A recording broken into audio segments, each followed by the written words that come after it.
বড় ওস্তাদজির ফ্যামিলি এবং শ্বশুরালয়ের ফ্যামিলির সাথে এত বড় একটা আয়োজনে অংশগ্রহণ করতে পেরে সত্যি নিজেকে সৌভাগ্যবান মনে করছি। এরপরে এত বড় রেস্টুরেন্টে এ ধরনের আয়োজনে আমি প্রথম, তাই কিছুটা নার্ভাসও লাগছিল। আসসালামু আলাইকুম রহমতুল্লাহ। বাসা থেকে আজ পুরো জার্নির উপরে আমি ঢাকাতে এসে পৌঁছেছি আজকে দুপুরে। আসার পরে বড় ওস্তাদজি বললেন ঢাকায় এক জায়গায় প্রোগ্রাম আছে, সেখানে যেতে হবে, তাই গুছিয়ে যেন মাগরিবের আগে মাদারীনগর পৌঁছে যাই। যেহেতু ঢাকার উদ্দেশ্যে রওনা হতে হবে, তাই আমি আর ফারুক উস্তাদ যে আসরের নামাজ পড়েই বলিপুরা হয়ে কেওডালায় চলে গেলাম। যাওয়ার পথে আমাদের পুরনো ড্রাইভার নূর হোসেন ভাইয়ের সাথে একটু দেখা হয়ে গেল। ভাই খুব পরিশ্রমী একজন মানুষ, ফ্যামিলি চালানোর জন্য সবসময় কোনো না কোনো একটা কাজে তিনি ব্যস্ত থাকেন। আমার কাছে বিষয়টা খুব ভালো লাগে।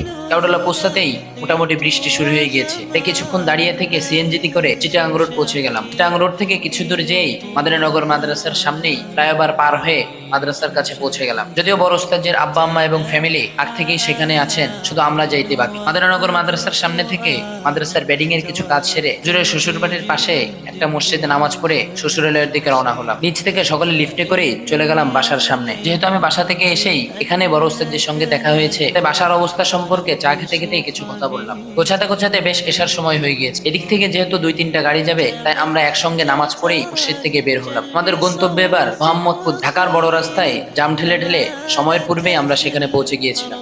সেখানে ছিল একটা অলিমা পার্টির আয়োজন। হুজুরের শ্বশুরালয়ের ফ্যামিলির সঙ্গে এত বড় একটা আয়োজনে এসে আমি সত্যি নিজেকে সৌভাগ্যবান মনে করছি। রেস্টুরেন্টে ঢুকতেই পরপক্ষ থেকে আমাদেরকে স্বাগত জানিয়ে টেবিলে বসানো হলো। বিশাল আয়োজন, অসংখ্য মানুষের অংশগ্রহণ। প্রথমে এক এক করে আমাদেরকে খাবারের আইটেম গুলো সুন্দরভাবে সাজিয়ে দেওয়া হয়েছিল। এরপর সবাই নিজের মতো নিয়ে খাওয়ার পালা। যত খাবার সামনে এসেছে আমরা নিজেদের মতোই উপভোগ করে নিয়েছি। এদিকে আত্মীয় স্বজনরা কেউ কেউ আলাদা গাড়িতে করে আসছিল, তাই পুরো আয়োজন শেষ হতে একটু দেরি হচ্ছিল। খাবারের প্রতিটা আইটেম এক এক করে নিয়ে আমরা খাওয়া দাওয়া শেষ করছিলাম। খাওয়া দাওয়ার শেষে হুজুরের শ্বশুর পান নিয়ে আমাদের দিকে এগিয়ে দিলেন। যদিও আমরা পান খাই না, তবুও পানের মিষ্টি মশলা একটু ট্রাই করছিলাম, বেশ ভালোই লাগছিল। হুজুরের শ্বশুর বাড়ির সবাই খুব আন্তরিক।